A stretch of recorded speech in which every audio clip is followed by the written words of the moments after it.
Bacillus anthracis. A little historical background on this bacteria. In 2001, there was a bioterror attack that killed 5 people and made 22 people sick, where someone purposely spread anthrax through you as smell. Now, Bacillus anthracis is an organism that causes the disease known as anthrax. The natural history of Bacillus anthracis has been relatively obscure because although spores have always been found naturally in the soil, the organism cannot be cultivated from the soil in which they are found.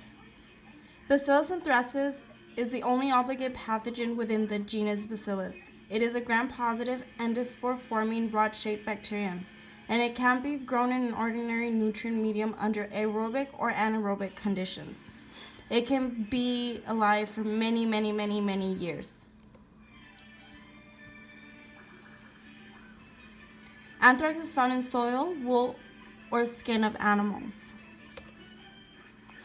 There's 3 ways of transmission: contact, inhalation, and gastrointestinal. Gastrointestinal would be you eat an undercooked meat that is contaminated by the bacteria.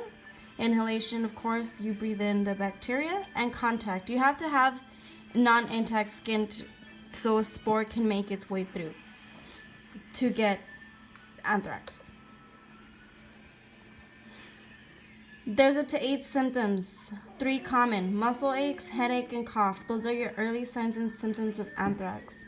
Then, difficulty breathing, chest pain, stomach pain, vomiting, and diarrhea. Now, a symptom you will not see in this disease in particular will be a runny nose. You do not get a runny nose. Doxycycline, penicillin, and ciprofloxacin are the 3 common antibiotics used to treat this disease.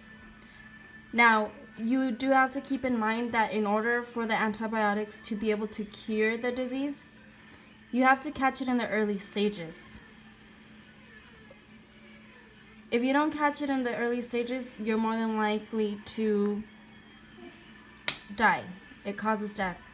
This is a very hard disease.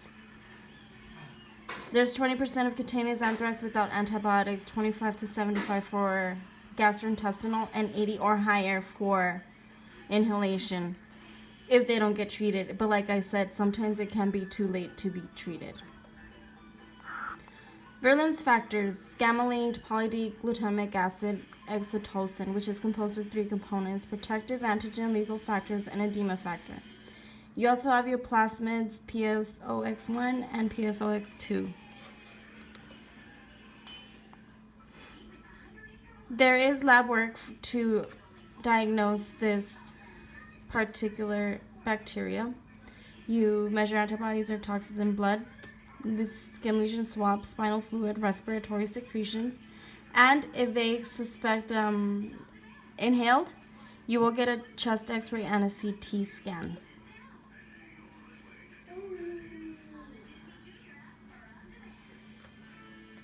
Bacillus anthracis is a non-hemolytic, flat or slightly convex, irregular edges bacteria. It has a ground glass appearance.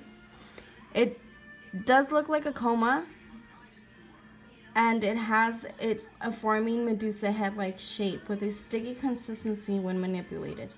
And as I said earlier, it is a gram-positive with spores in the central, non-motile, it's non-acid fast. This is what anthrax looks like in the skin. This is the early stages, and that's the late stages. And it doesn't take long for it to look this way. Thank you.